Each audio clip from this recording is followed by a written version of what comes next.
Hello friends, चलिए आज की क्लास शुरू करते हैं। आज हम लोग देखेंगे यूपी स्पेशल। आप लोग का जस्ट एग्ज़ाम होने वाला है। आज का दिन और कल का दिन ही बाकी है। तो कुछ स्टूडेंट्स की डिमांड थी कि सर इन पे यूपी स्पेशल जो भी स्टैटिक जीके है उस पर सर वीडियो बना दीजिए, क्योंकि ऐसे पीडीएफ से पढ़ने में एक तो उनको प्रॉब्लम हो रही, क्योंकि ये पीडीएफ हम आपको ऑलरेडी प्रोवाइड करा दिए थे। कुछ स्टूडेंट्स को है कि वो वीडियो से उनको जल्दी याद हो जाता है।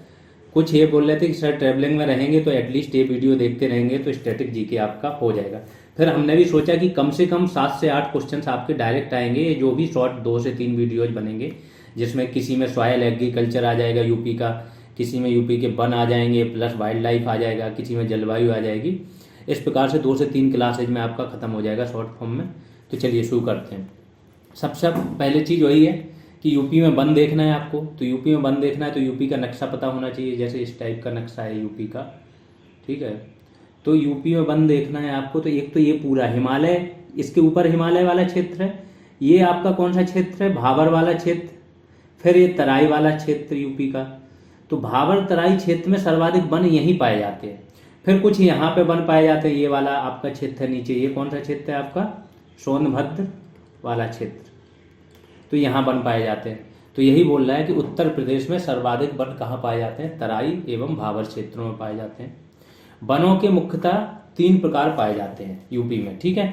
जैसे मैंने बताया कि भारत में कौन कौन से वन पाए जाते हैं, अगर मोटा मोटी देखो तो सदाबहार वन, फिर सदाबहार वन के अलग रूप होते हैं, अर्ध सदाबहार वन, पूर्ण सदाबहार वन, फिर दूसरा पर्णपाती वन, फिर कटीली झाड़ियाँ। ये 3 ही मुख्य प्रकार होते हैं। अगर उष्णकटिबंधीय वन देखें आप तो ये 3 मुख्य प्रकार होते हैं। सदाबहार वन तो यूपी में पाए नहीं जाते हैं, क्योंकि ये जहाँ पे 200 सेंटीमीटर से अधिक वर्षा हो वहाँ सदाबहार वन होते हैं। फिर आ जाते हैं पर्णपाती वन। पर्णपाती वन होते हैं जहाँ से 70 सेंटीमीटर से 200 सेंटीमीटर के बीच में वर्षा हो। फिर इनके 2 रूप हो जाते हैं पर्णपाती के। एक होता है शुष्क पर्णपाती, मतलब कम वर्षा हो जहाँ पे, और दूसरा होता है अर्ध शुष्क पर्णपाती, आर्द्र पर्णपाती नहीं, आर्द्र पर्णपाती। तो शुष्क पर्णपाती वहाँ पाए जाते हैं जहाँ 70 से 100 सेंटीमीटर के बीच में वर्षा हो, और 100 से 200 सेंटीमीटर के बीच में वर्षा हो वहाँ आर्द्र पर्णपाती वन। पर्णपाती मतलब जिनके पत्ते मौसम के अनुसार गिर जाते हैं, जो अपने पत्ते गिरा देते हैं। और सदाबहार वन में हमेशा पत्ते बने रहते हैं।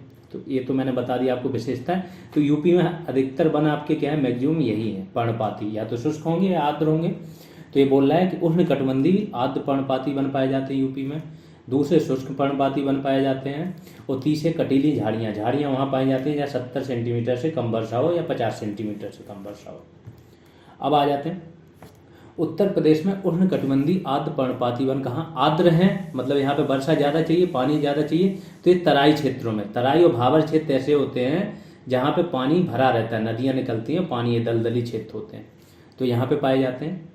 आर्द्र पर्णपाती वनों में क्या क्या आता है ये देख लो। साल, बेर, गूलर, पलाश, महुआ, सेमल, आंवला, जामुन, बांस, बैत। ये अगर आप यूपी में रह रहे हो तो आपको इन अधिकतर वृक्षों के नाम पता होंगे, क्योंकि कहीं ना कहीं आपने देखे होंगे। उत्तर प्रदेश में शुष्क पर्णपाती वन कहाँ पाए जाते हैं? पूर्वी क्षेत्र जो है यूपी का, है ना, बलिया वाला क्षेत्र आपको पता होगा, बलिया सबसे पूर्वी वो है। मध्य एवं पश्चिमी मैदानों में पाए जाते हैं, मध्य के मैदान और पश्चिमी मैदानों में। शुष्क पर्णपाती वन, जैसा कि मैंने बताया, शुष्क पर्णपाती वन में 70 से 100 सेंटीमीटर के बीच वर्षा हो वहाँ पाए जाते हैं, ठीक। तो इनमें क्या क्या आते हैं? नीम, पीपल, शीशम, जामुन, अमलतास, ये सबके नाम सुने होंगे, सबके घर के आसपास ये वृक्ष होंगे। बेल एवं अंजीर के वृक्ष पाए जाते हैं। तो ऐसा क्वेश्चन अगर आ जाए कि शुष्क पर्णपाती वनों के वृक्ष कौन कौन से हैं इनमें से, तो आप बता पाओगे। फिर आता है झाड़ियाँ एवं घासें शुष्क पर्णपाती वनों में ही पाई जाती है, मतलब इन्हीं का ही रूप है झाड़ियाँ और घासें, ठीक है। क्योंकि क्या है, 70 से 100 सेंटीमीटर के बीच वर्षा हो रही, लेकिन जरूरी थोड़ी फिक्स हो, कहीं पे 100 के हो रही है आसपास तो झाड़ियाँ भी उगाती हैं। उत्तर प्रदेश के मैदानी आर्द्र भूमि और नदियों के किनारे नीम, पीपल, शीशम, आम, महुआ, जामुन, बबूल, इमली के वृक्ष मिलते हैं, सबको पता है ये चीज़। उत्तर प्रदेश के दक्षिणी भाग में कटीली झाड़ियों वाले उष्णकटिबंधीय वन पाए जाते हैं। इनमें कौन से हैं? देखो, कटीली झाड़ियाँ का नाम सुन लो कि कौन कौन से हैं। तो मेनली अकेसिया, कटीले लेगुमेस, यूफरबियास, फुलाई, कत्था, और जैसे आपने सुना होगा बबूल भी एक प्रकार का क्या है, कटीली झाड़ियाँ है, बबूल हो गया। बेरी के बेर सुने होंगे, तो बेरी वगैरह ये सब भी वृक्ष पाए जाते हैं। उष्णकटिबंधीय कटीली झाड़ियों वाले वनों से, ये वाला इंपॉर्टेंट हो जाता है, राल एवं गोंद की प्राप्ति होती है। कटीली झाड़ियाँ जो होती हैं उनसे राल और गोंद की प्राप्ति होती है। अब वनों से लाभ देख लो, ये चीज़ आप पहले भी पढ़ चुके हो, यहाँ पे आपका क्या होगा, रिवाइज हो जाएगा। प्लस ये वाला पोर्शन आपका ज़्यादा इंपॉर्टेंट होने वाला है कि योजनाएं वनों से संबंधित। तो बिरोजा एवं तारपीन के तेल की प्राप्ति कहाँ, चीड़ वृक्ष के राल से होती है। ये इंपॉर्टेंट हो जाएगा, वनोपज में भी आपका आ जाएगा। ये जो वनोपज वाला आपका चैप्टर है उसमें भी, उसका भी ये पार्ट बन जाएगा, 16वें नंबर का टॉपिक है जो। तो कत्था की प्राप्ति खैर वृक्ष से होती है, सबको पता है। बेंत एवं बांस का उपयोग मुख्यतः कहाँ, कागज उद्योग में कच्चे माल के रूप में किया जाता है। बीड़ी बनाने हेतु तेंदु पत्ता जो होता है, तो तेंदु के वृक्ष के पत्तों का उपयोग किया जाता है। रेलवे लाइन के स्लीपर, जो स्लीपर मतलब जो कोच बनते हैं, जो डिब्बे बनते हैं, और इमारती लकड़ी के रूप में, तथा इमारती लकड़ी के रूप में किसका, साल वृक्ष का उपयोग किया जाता है। जो डिब्बे होते हैं लोहे के अंदर लकड़ी ही भरी रहती है अधिकतर। साल, चीड़, देवदार, सागौन, इन सब वृक्षों का उपयोग होता है इन दो काम में, इमारती लकड़ी और रेलवे लाइन के स्लीपर। उत्तर प्रदेश में लगभग 1000 प्रकार के वृक्ष पाए जाते हैं यूपी में, जिनसे लकड़ियाँ प्राप्त होती हैं। गंगा के मैदानी भाग में लगभग 200 प्रकार की घासें पाई जाती हैं। ये फैक्चुअल चीज़ें थोड़ी इंपॉर्टेंट हो जाएंगी, लास्ट में केवल 1-2 बार इसको सुन लेना जब भी जा रहे हो आप लोग, तो काम आ जाएंगे। उत्तर प्रदेश के तराई क्षेत्र में रोबोल्फिया सर्पेंटाइना और बाइओला सर्पेंस, पोडोफाइलियम, ये ज़्यादा इंपॉर्टेंट नहीं है, इतने वो नाम याद करना, इतने जो होते हैं ना कठिन टाइप के नहीं। तो ये औषधि पौधे हैं, कौन से, बाइओला सर्पेंस हो गया, रोबोल्फिया सर्पेंटाइना, तो ये थोड़ा इंपॉर्टेंट पौधा है। और ये फिर उत्तर प्रदेश के बुंदेलखंड एवं बघेलखंड क्षेत्रों में मुख्यतः ढाक, सागौन, महुआ, सलाई, चिरौंजी और तेंदू के वृक्ष पाए जाते हैं। तो बुंदेलखंड का जो पठार है वो बघेलखंड का, यहाँ पे क्या, ढाक, सागौन के वृक्ष पाए जाते हैं, महुआ, सलाई, चिरौंजी और तेंदू के वृक्ष। वनों से संबंधित महत्वपूर्ण कार्यक्रम योजनाएं कौन कौन सी हैं, ये इंपॉर्टेंट सेक्शन है, इसको बहुत ध्यान से पढ़ना। उत्तर प्रदेश में सामाजिक वानिकी योजना 1979 में शुरू की गई, ये बहुत ही इंपॉर्टेंट फैक्ट है। और इंडिया में अगर देखो तो 1976 में, इसको बीच में एक बार लोगों को थोड़ा सा मिस डेटा भी आ गया था तो उसको करेक्ट कर लेना। 1976 में शुरू की गई है, कहाँ, इंडिया में, और यूपी में 1979 में। सोनभद्र का एक गांव है बेलहत्थी ग्राम, इसको प्रदेश का पहला ग्राम वन घोषित किया गया था। वन श्रमिकों के कल्याणार्थ, जो वन श्रमिक होते हैं इनके कल्याण हेतु एक सामूहिक बीमा योजना कब शुरू हुई थी, 1989 से 1990। सघन वृक्षारोपण कार्यक्रम कहाँ, 22 चयनित जनपदों में 2005-2006 से चलाया जा रहा है। वृक्षारोपण विस्तार योजना प्रदेश के चयनित 48 जिलों में 2007 और 2008 से चलाई जा रही है।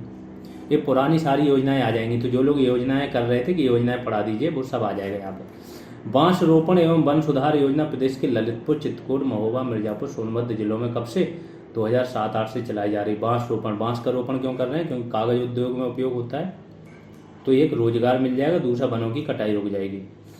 वृक्ष बंधु पुरस्कार योजना 2007-08 से वृक्षारोपण एवं वन्य जीव संरक्षण को बढ़ावा देने के लिए चलाई जा रही।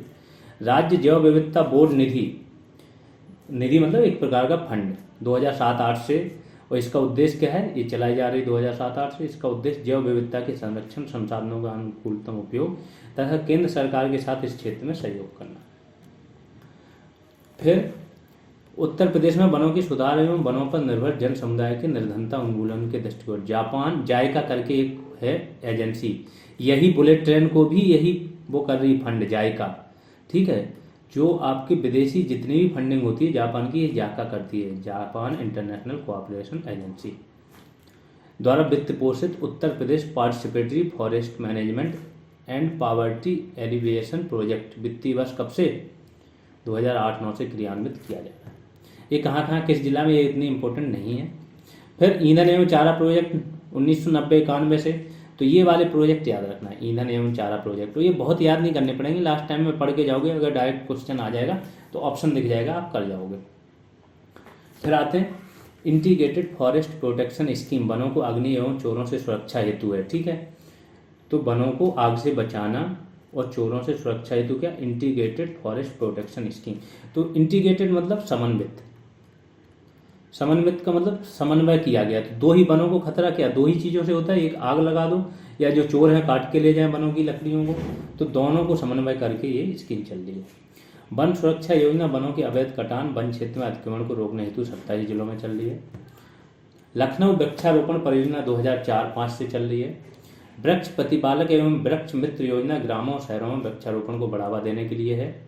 समग्र वन विकास योजना, ठीक है, इसके अंतर्गत क्या है, औद्योगिक एवं प्लाईवुड वृक्षारोपण, ईंधन वृक्षारोपण, सड़क के किनारे वृक्षारोपण, भीड़ों का वनीकरण, रामगंगा घाटी क्षेत्र परियोजना आदि को सम्मिलित किया गया। समग्र आ गया तो सबको सम्मिलित कर लिया इन्होंने। उत्तर प्रदेश में वन प्रशिक्षण संस्थान की स्थापना 1988 में कानपुर में, तो ये भी बहुत इंपॉर्टेंट फैक्ट है। जहाँ पे मैं अंडरलाइन करते जाऊँ वो समझ लें, वो इंपॉर्टेंट है, उसी को आप याद कर लेना। वनों की उत्पादकता में वृद्धि करने हेतु 1970 में कानपुर में राज्य वन अनुसंधान प्रयोगशाला स्थापित की गई, जिसे वर्ष 1993 में राज्य वन अनुसंधान संस्थान के रूप में उच्चीकृत किया गया। उत्तर प्रदेश में संयुक्त वन प्रबंधन ज्वाइंट फॉरेस्ट मैनेजमेंट कब प्रारंभ हुआ, ये भी बहुत इंपॉर्टेंट है, 1992। वर्तमान में 3426 ज्वाइंट फॉरेस्ट मैनेजमेंट समितियां हैं, ये और बढ़ गई होंगी, डेटा ये 1 साल पुराना है तो ठीक है। लगभग 1,83,393 हेक्टेयर वन क्षेत्र का प्रबंधन कर रहे हैं। ये इंपॉर्टेंट नहीं है, ये इंपॉर्टेंट हो सकता है, अप्रोक्स डेटा है आपके पास। उत्तर प्रदेश के वनों को 1935 में राजकीय संपत्ति घोषित किया गया, तो ये राजकीय संपत्ति कब घोषित किया गया ये भी आपके पास होना चाहिए। उत्तर प्रदेश में वन महोत्सव का आरंभ कब हुआ, तो ये देखो इंडिया में वन महोत्सव 1950 से, यही थोड़ा सा कंफ्यूजन था। ये डेटा भी आपका जो क्लास हुई है रेगुलर क्लास, वहाँ पे 1952 बोल दिया था इंडिया में, तो वो रॉन्ग है, उसको करेक्ट कर लेना। इंडिया में क्या है 1950 वन महोत्सव, और यूपी में कब से है, जुलाई 1952 से। वन महोत्सव प्रतिवर्ष जुलाई के प्रथम सप्ताह के दौरान मनाया जाता है।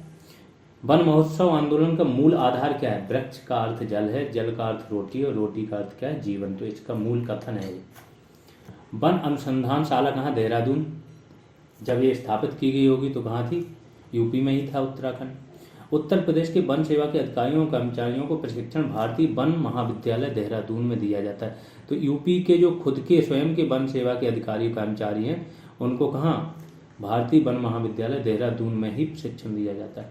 यूकेलिप्टस वृक्ष को पारिस्थितिकी आतंकवादी कहा जाता है, ये कई बार बता चुका हूँ, क्योंकि ये क्या करते हैं, बहुत लंबे चौड़े होते हैं, इनकी जड़ें बहुत गहराई तक जाती हैं, तो ये सब कुछ सोख लेती हैं, जल, खनिज, पोषक तत्व, तो जिससे आसपास के जो है पौधे उनको कुछ नहीं मिल पाता है, और यही बढ़ते रहते हैं, कब्जा कर लेते हैं पूरे क्षेत्र में। फिर आते हैं उत्तर प्रदेश के तराई क्षेत्र में सवाना प्रकार की लंबी घासें मिलती हैं। उत्तर प्रदेश में वृक्षावरण की वृद्धि के लिए 1 जुलाई 2001 से ऑपरेशन ग्रीन योजना, तो ऑपरेशन ग्रीन जो लोगों को लगता है कन्फ्यूजन रहते हैं, तो यूपी में ऑपरेशन ग्रीन कब से शुरू हुआ है, 1 जुलाई 2001 से। 2007-08 से ऑपरेशन ग्रीन का संचालन उत्तर प्रदेश सरकार द्वारा किया जा रहा है।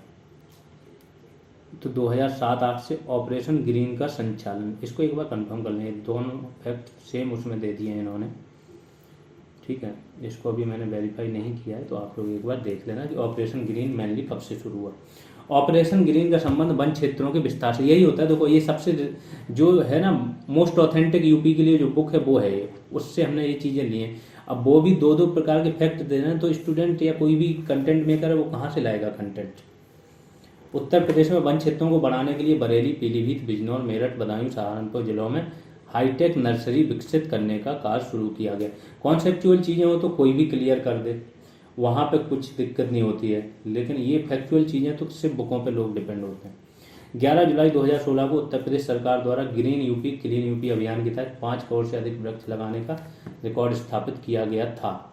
ज्ञातव्य है कि उत्तर प्रदेश सरकार द्वारा 7 नवंबर, ये पुरानी चीज़ों की याद नहीं है, ये लेटेस्ट पुरानी है, उनका ज़्यादा इंपॉर्टेंस नहीं है, ठीक है, कि कहाँ क्या है, क्योंकि हाल ही में जो चल रहा है वृक्षारोपण उसमें 35 करोड़ का इन्होंने लक्ष्य रखा था। 2019-20 में प्रदेश में कितने 22.5 करोड़ वृक्षों का रोपण किया गया। वनों पर आधारित उत्तर प्रदेश के कुछ प्रमुख केंद्र कहाँ हैं, बैंत फर्नीचर, कत्था, माचिस, प्लाईवुड, कहाँ, बरेली, नजीबाबाद और ज्वालापुर में। कागज़ का प्रमुख केंद्र, ये वाले इंपॉर्टेंट फैक्टर आ रहे हैं, फिर इसको भी ध्यान रख लेना। कागज़ का प्रमुख केंद्र सहारनपुर ही है, कागज़ बनता है, प्लाईवुड भी यहाँ पे है, सहारनपुर में केंद्र है।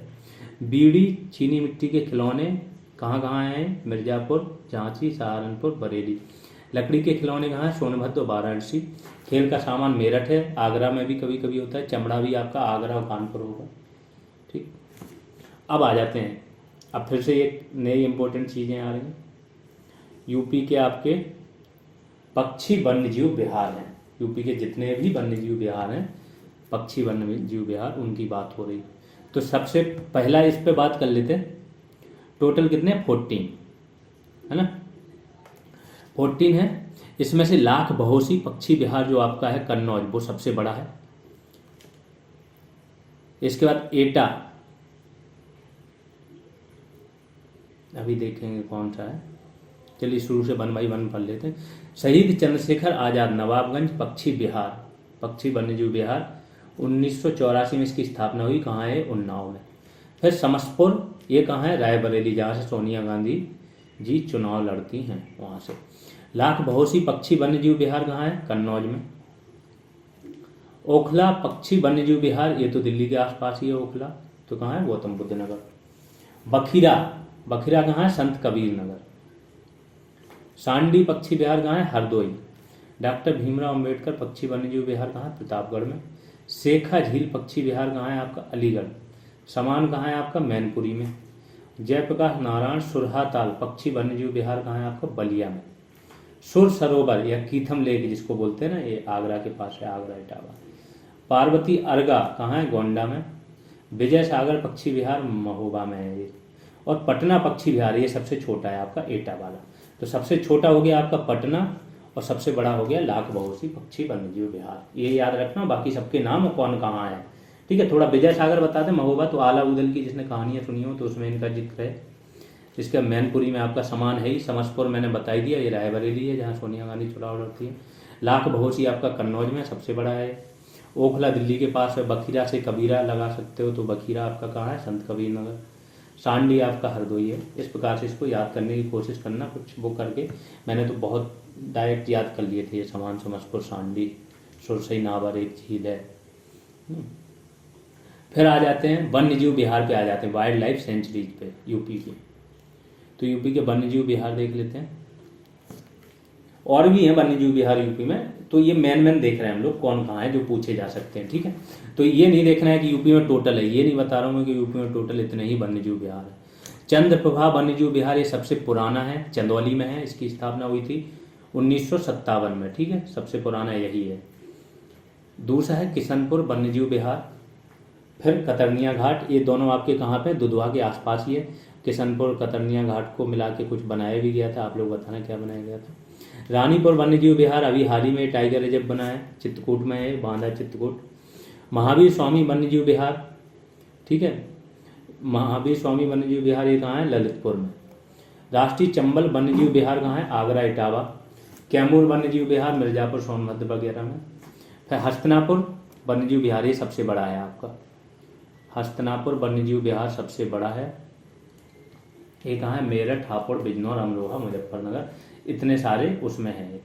किसके लिए फेमस है ये भी लिखा है, देख सकते हो। फिर सुहागी बरवा वन्यजीव विहार आपका कहाँ है? महाराजगंज में। सोहेलवा वन्यजीव विहार कहाँ है? बलरामपुर में।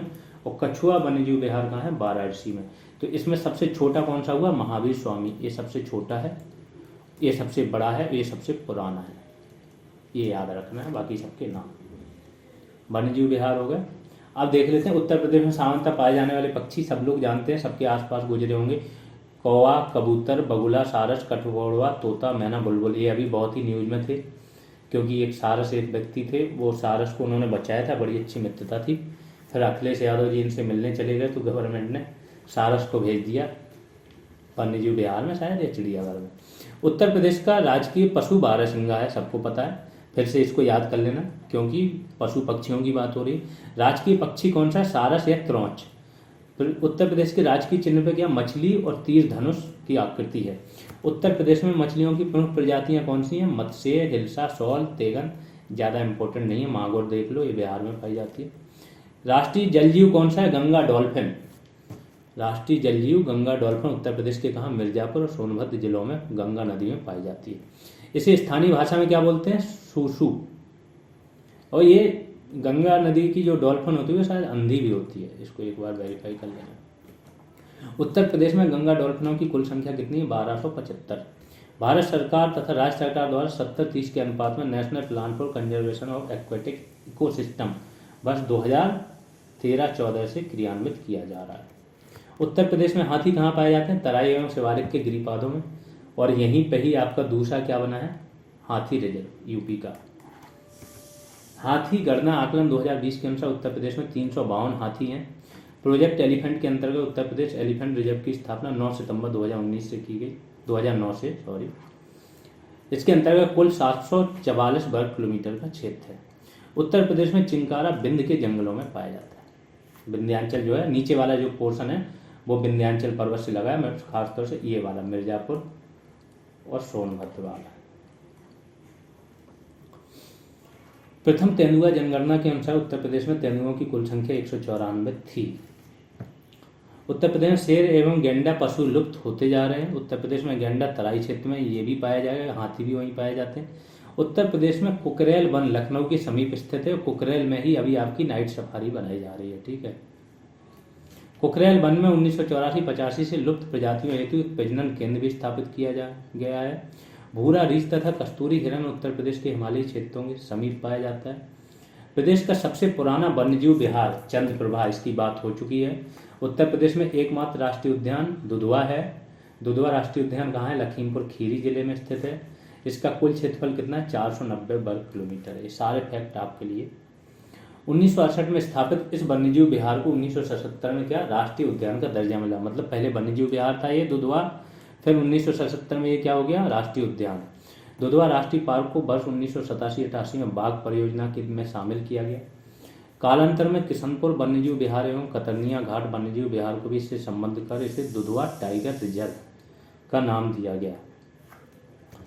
तो किशनपुर और कतरनिया घाट वन्यजीव विहार इसमें शामिल किए गए और दुधवा टाइगर रिजर्व बनाया गया। दुधवा राष्ट्रीय पार्क को उत्तरी सीमा मोहन नदी बनाती है इसकी, ये बहुत इंपॉर्टेंट है, ध्यान रखना। उत्तरी सीमा क्या? मोहन नदी, जबकि दक्षिणी सीमा क्या? सोहेली नदी द्वारा निर्धारित होती है। जैसे मैंने बोला था नेशनल पार्क वगैरह बनते हैं, घोषित होते हैं, तो उनकी सीमाएं निर्धारित नदी, पहाड़, पर्वत, पठार इनसे ही की जाती है, हाईवे से। दुधवा बाघ अभ्यारण्य का विस्तार लखीमपुर खीरी और बहराइच जिले में है। 9 जून 2014 को उत्तर प्रदेश सरकार द्वारा पीलीभीत वन्यजीव अभ्यारण्य को बाघ अभ्यारण्य का दर्जा प्रदान किया गया। पीलीभीत बाघ अभ्यारण्य उत्तर प्रदेश के पीलीभीत और शाहजहांपुर क्षेत्र में विस्तृत है। अब उत्तर प्रदेश सरकार ने नोट करके दिया है कि ये अपनी विज्ञप्तियों में ये घोषित किया कि उत्तर प्रदेश में कितने 3 बाघ अभ्यारण्य, कौन से? दुधवा, अमनगढ़ और पीलीभीत। और चौथा आपको बताना है, अगर अमनगढ़ ये जोड़ रहे हैं तो टोटल 4 हैं यूपी में, ठीक है। तो चौथा आपको बताना है कि चौथा कौन सा है, क्योंकि अमनगढ़ क्या है? आपका बफर जोन है, लेकिन जब यूपी का काउंट होगा तो यूपी के लिए तो वो क्या है? टाइगर रिजर्व ही है एक प्रकार से, क्योंकि टाइगर रिजर्व का बफर है। तो यूपी अगर अपना काउंट करेगा अपने पोर्शन का तो 4 हो जाएंगे, लेकिन ओवरऑल जो 53 है उसमें ये काउंट नहीं होगा देश में। वस्तुतः अमनगढ़ एक बफर जोन है और केंद्र सरकार के प्रकाशनों में इसे पृथक बाघ अभ्यारण्य के रूप में सूचीबद्ध नहीं किया गया है। यही इन्होंने लिखा है कि ये बफर क्षेत्र में इसको शामिल किया गया। अब आ जाते हैं उत्तर प्रदेश के प्रमुख चिड़ियाघरों की देखभाल कौन करता है? केंद्रीय चिड़ियाघर प्राधिकरण करता है। टोटल 3 चिड़ियाघर हैं। पहले का नाम क्या है? ये नाम पूछा जा सकता है, ध्यान रखना। तो नवाब वाजिद अली शाह प्राणी उद्यान। वाजिद अली शाह आपके लखनऊ के आखिरी नवाब थे। इन्हीं की दरबार में थी बेगम अख्तर, जो कव्वाली गायिका थी, कव्वाली के लिए बहुत फेमस थी। और ये नवाब वाजिद अली शाह बहुत सारी चीज़ों के लिए, कथक को इन्होंने बहुत ज़्यादा वो दिया, अपने दरबार में प्रोत्साहन दिया, ठीक। तो जूलॉजिकल गार्डन लखनऊ में है। कानपुर प्राणी उद्यान का नाम कानपुर से ही है। और शहीद अशफाक, ये अभी लेटेस्ट योगी जी ने इसको बचाया था, इसका नाम क्या है? शहीद अशफाक उल्लाह खां प्राणी उद्यान गोरखपुर। इंग्लैंड के लॉन्गलीड सफारी पार्क से अभिप्रेरित होकर उत्तर प्रदेश के जनपद इटावा में एशियाई शेर प्रजनन केंद्र और लायन सफारी विकसित किया जा रहा है, नहीं अब हो चुका है, ठीक है, जिसका नाम परिवर्तित कर अब इटावा सफारी पार्क कर दिया गया। फिर आगे का देख लेते हैं और क्या है डेटा। इटावा सफारी पार्क की स्थापना मुख्यतः क्या? एशियाई शेरों को वैकल्पिक स्थान उपलब्ध कराने और पर्यटन के विकास से की गई थी, ठीक है। इसमें लायन शेर भी मिलेंगे आपको, डियर मिलेंगे, एलिफेंट मिलेंगे, लेपर्ड मिलेंगे आपको, तेंदुए, और भालू भी मिलेंगे। वन प्राणी सुरक्षा सप्ताह प्रत्येक वर्ष अक्टूबर माह के प्रथम सप्ताह मतलब 1 से 7 अक्टूबर के बीच में मनाया जाता है। रेड डेटा बुक का संबंध सबको पता है किससे, संकटग्रस्त और विलुप्तप्राय जीवों से। People's park and wildlife book में वन्यजीव संरक्षण आंदोलन हेतु अति महत्वपूर्ण जानकारियां दी गई हैं। प्रदेश में पक्षियों के प्रति आम जनता में जागरूकता उत्पन्न करने के लिए प्रतिवर्ष दिसंबर माह के प्रथम सप्ताह है बर्ड फेस्टिवल। ये भी इंपॉर्टेंट हो जाए, जो मैं अंडरलाइन करता जाऊँ उसको तो ध्यान से। तो दिसंबर माह के प्रथम सप्ताह में क्या बर्ड फेस्टिवल का आयोजन किया जाता है। फिर आते हैं लखनऊ कानपुर प्राणी उद्यानों में क्या तितली पार्क का भी निर्माण किया गया है। तितलियां फूलों के परागण, सबको पता है कि फूलों के परागण और बीजों के अंकुरण में महत्वपूर्ण भूमिका निभाती है, क्योंकि वो यहाँ से उनके पुंकेसर को ले जाके इधर उधर डिस्ट्रीब्यूट करती हैं। राष्ट्रीय पक्षी मोर के संरक्षण के लिए मथुरा के वृंदावन में मयूर संरक्षण केंद्र, ये भी इंपॉर्टेंट है कि मयूर संरक्षण केंद्र कहाँ स्थापित किया गया, तो मथुरा के वृंदावन में। ठीक है, वृंदावन फेमस ही है। मगरमच्छ एवं घड़ियालों के लिए उत्तर प्रदेश सरकार द्वारा घड़ियाल प्रजनन और पुनर्वास योजना चलाई जा रही है। गंगा नदी प्रदूषण जो है आपका गंगा नदी का निवारण के लिए कछुओं के विस्तार से संबंधित कछुआ पुनर्वास योजना। कछुआ क्या करते हैं, जो प्रदूषित है जैव है इन सबको अपशिष्टों को खा जाते हैं, उनको शुद्ध कर देते हैं, तो इसलिए कछुओं को पालना बहुत इंपॉर्टेंट हो जाता है। तो गंगा नदी में बहुत सारे कछुए छोड़े गए थे, अभी जब national mission for clean Ganga चल रहा था तो कछुए बहुत छोड़े गए थे। इको डेवलपमेंट योजना संरक्षित वन क्षेत्रों के निकट वन उपज को विकसित करने की योजना है। तो यहाँ पे आपका ये खत्म होता है। ये पीडीएफ मैंने आपकी ऐप पे प्रोवाइड करा दी थी। ठीक है, ऐप जीएस रेवोल्यूशन का, जिसको नहीं पता है ऐप बन चुका है आपका। प्ले स्टोर पे जाइए, जीएस रेवोल्यूशन सर्च कीजिए, ये ऐसा आ जाएगा आपका, इसको आप इंस्टॉल कर लीजिए। कुछ स्टूडेंट क्या कर रहे हैं, पेरेंट वाले उसमें लॉगिन कर रहे हैं, पेरेंट में नहीं, आप स्टूडेंट वाले में लॉगिन करो, तब आपको सारा यहाँ पे आपको सारी पीडीएफ मिल जाएंगी, जितनी भी पीडीएफ है सारी, प्लस मतलब रेगुलर क्लास की भी एक single PDF plus value addition भी पूरा सिंगल पीडीएफ में मिल जाएगा। कल एक टेस्ट लिया गया था, फुल टेस्ट था आपका 100 नंबर का, तो वो भी यहाँ पे मिला होगा, उसको आप अटेम्प्ट कर सकते हो, अपनी परफॉर्मेंस चेक कर सकते हो। और भी बहुत सारी चीज़ें जो पुरानी आपकी टेस्ट सीरीज है वो मिल जाएंगी। खैर इसका भी ज़्यादा टाइम नहीं हुआ है, और इसकी भी पीडीएफ ये जो है आपकी ये भी मिल जाएगी जिस पे ये वीडियो बना है। तो सब लोग जो भी हैं इसको डाउनलोड कर लें। हर वीडियो के डिस्क्रिप्शन में अब आपको इसकी ऐप की लिंक भी मिल जाएगी, या जीएस रेवोल्यूशन जो आपका ग्रुप है टेलीग्राम पे, वहाँ पे भी आपको पिन कमेंट में इसकी जानकारी मिल जाएगी। तो चलिए अभी के लिए इतना ही, धन्यवाद।